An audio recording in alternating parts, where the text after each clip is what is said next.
I want Americans to understand that our relationship with our ally Israel is not a one-way street. It is not that Israel benefits so greatly because of its relationship to America. It is also that America benefits greatly from its relationship to Israel. We are the beneficiary. What we do in so many ways is paltry compared to the many ways in which we are able to share military technology, that we're able to share intelligence that saves the lives of Americans. But then there are the more practical things, the medical advancements that were created right here in Israel that has saved the lives of thousands of Americans, including many of our own relatives. But Americans don't realize that. They think we invented everything. We didn't. I'm proud of the president for doing some things immediately when he was sworn in. He reversed a lot of the ridiculous policies of the previous administration, one of which was to not give Israel the necessary tools to fight a war against the worst savages that we have seen, not just in our century, but perhaps in human history, because they did not grow up in a tribal world without the possibility of an education. They did the most awful things to other human beings, and not only did they do it with a sense of mission and purpose, but they were actually proud of it and called back home to boast to their parents that they had murdered Jews. I think all of you know I'm not Jewish. I can't pretend that I'm one of you, but I can tell you with heart that when Sid said, "We don't have any friends," I wanted to stand up and say, "Well, you got at least one in this room, and it's me."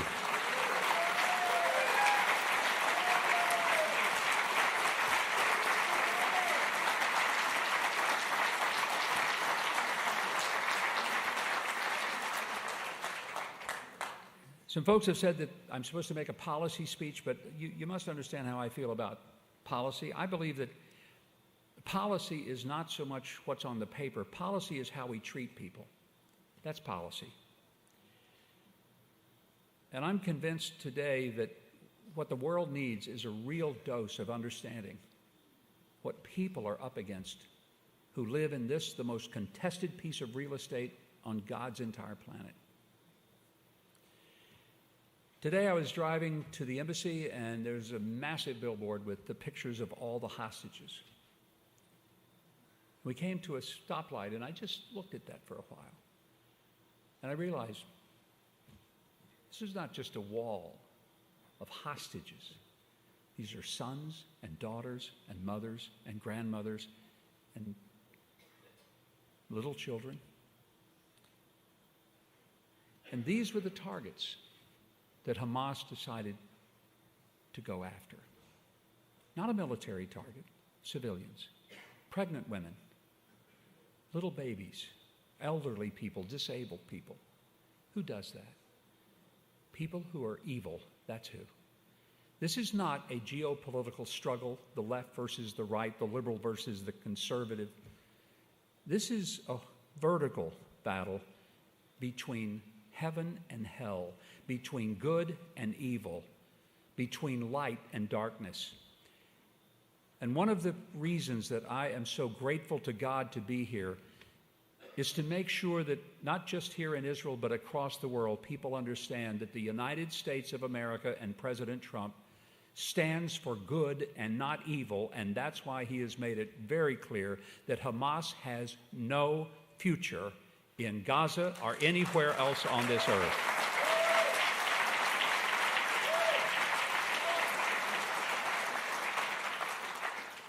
People ask me, what's your primary objective being here? Well, the first thing is, let's get the hostages home, and let's get them home now, every last one of them.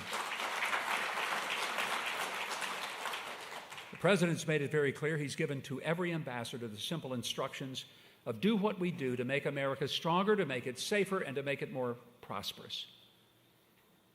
I want Americans to understand that our relationship with our ally Israel is not a one-way street. It is not that Israel benefits so greatly because of its relationship to America. It is also that America benefits greatly from its relationship to Israel. We are the beneficiary. What we do in so many ways is paltry compared to the many ways in which we are able to share military technology, that we're able to share intelligence that saves the lives of Americans. But then there are the more practical things, the medical advancements that were created right here in Israel that has saved the lives of thousands of Americans, including many of our own relatives. But Americans don't realize that. They think we invented everything. We didn't. More Nobel Prize winners for science in Israel than any other place on earth as a country, in this tiny little country. But we benefit from the technology. I tell Americans all the time, do you like a cell phone? Thank Israel for that. You wouldn't have one without them. Agricultural innovation, nobody's done it like Israel. There was an Israeli farmer, he bought a piece of land down in the Negev. It was absolutely worthless. It was dirt, it was rock, there was nothing there. It was pathetic. Like the Israel that I saw 52 years ago when I first came. And he worked that land. He worked it hard, and he created something special through drip irrigation and the technologies that Israel has created. And one day, 5 years after he'd been there, he was actually growing fruits and vegetables. One day his rabbi came out to him and said, "Oh, my son, what you and God have done with this piece of land." And the farmer wiped the sweat from his brow and said, "Yeah, Rabbi, you should have seen it when God had it all by himself." It's a great reminder that, yes, I believe that Israel is a chosen place for a chosen people, for a chosen purpose. And I say that not because I'm Jewish, I say it because it's true. And I affirm that which has been the truth for 3,500 years. This is his land.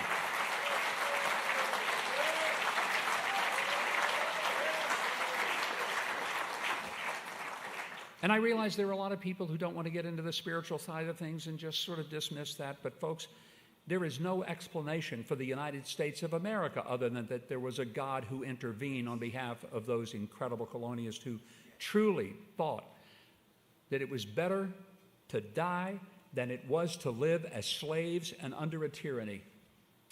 And people don't sometimes fully understand that one of the reasons that our alliance is so strong is that it's not political, it is spiritual, because the only explanation for the creation and the survival and the victory of Israel is that God's hand is upon this land, and it always will be. Let us never doubt that.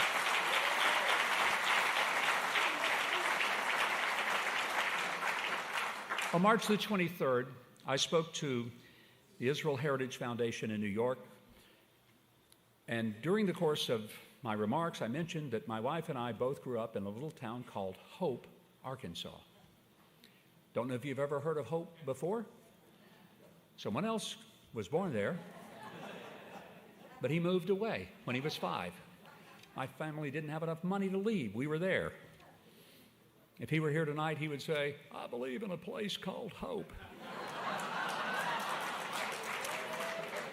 But we grew up in Hope, Arkansas, and I mentioned that. And during the course of the dinner, Janet and I met a remarkable man named Louis Har, who spent 129 days as a hostage in Gaza at the hands of Hamas. When he went in, he weighed 187 pounds. When he came out, 129 days later, he weighed 150 pounds. Sometimes the showering was a cold bucket of water that 5 people had to share with a tiny scrap of soap. And they got to do that every 2 weeks. They were treated horribly. They were starved. But the amazing thing about Louis Har was that it did not destroy him. It made him more determined. Last Thursday night, I was at an event at the Forest of the Martyrs. and a gentleman came up. He had a cap and sunglasses on. Neither Janet nor I recognized him at first. He took the sunglasses off, and I realized it was Louis. 1 month before, we had seen him. In New York, he had heard that we were from Hope. He took a necklace off of his neck, and he put it around my wife's neck. It was a simple necklace that in Hebrew spelled hope, Hatikva. He gave it to my wife. She's wearing it tonight, and she wears it every single day, not because it's our hometown, because it represents everything that Louis Har endured for the people of Israel. Louis Har, we saw him last week. What an incredible joy to reunite with this person who understands that to be Jewish is to be a target. When I tell people I pray for the peace of Jerusalem, I don't do it because I'm supposed to, or it's a slogan. I do it because I really believe that if there were a time in all of human history that a people deserved security and safety and sovereignty over the land that God gave them 3,500 years ago when he gave the title deed to Abraham, Isaac, and Jacob. If there ever was a time that the city of Jerusalem should be absolutely recognized as the indisputable, undivided capital of the Jewish people, it is now. And I'm glad Donald Trump, the president, admitted and acknowledged that.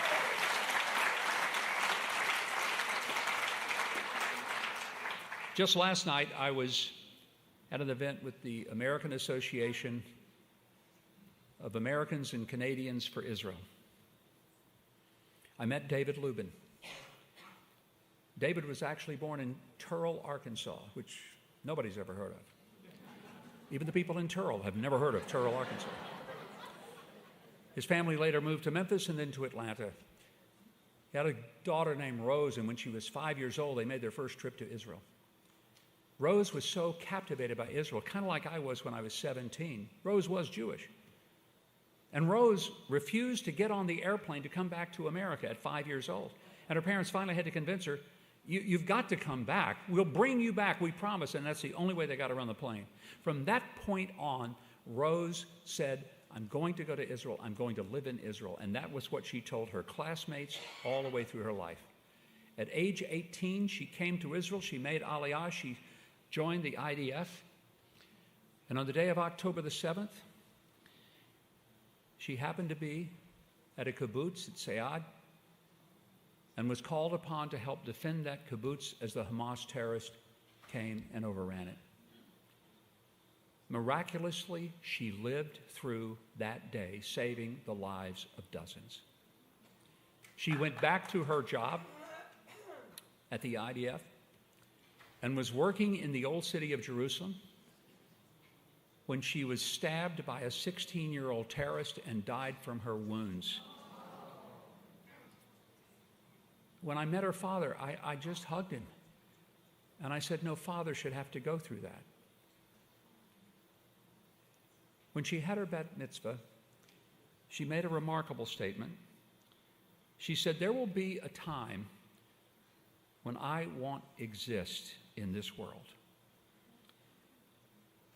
I will do something great for the world. That's what she said at her bat mitzvah. She said, I won't wait for the world to do something great for me. For Louis Har, for Rose, for every Jewish mother who tonight will put their babies to bed and tuck them in and pray the siren doesn't go off so that they have to rush them to safety and shelter. I pray that we won't wait for the world to do something great, that we will do something great for the world and bring peace to Israel and peace to the Jewish people. I love you. I thank you. I stand with you, and God bless you all. Thank you very, very much. It's 2025. America's debt is over 37 trillion, and the dollar just had its worst crash since 1973. That puts your savings and your family's future at risk. That's why we trust Alpha Omega Gold, a company that stands unapologetically with Israel and supports Stand Tall Israel. Visit ao.gold/stand to claim your free precious metals wayfinder guide or call 1-855-426-4653 today. Protect your future before it's too late.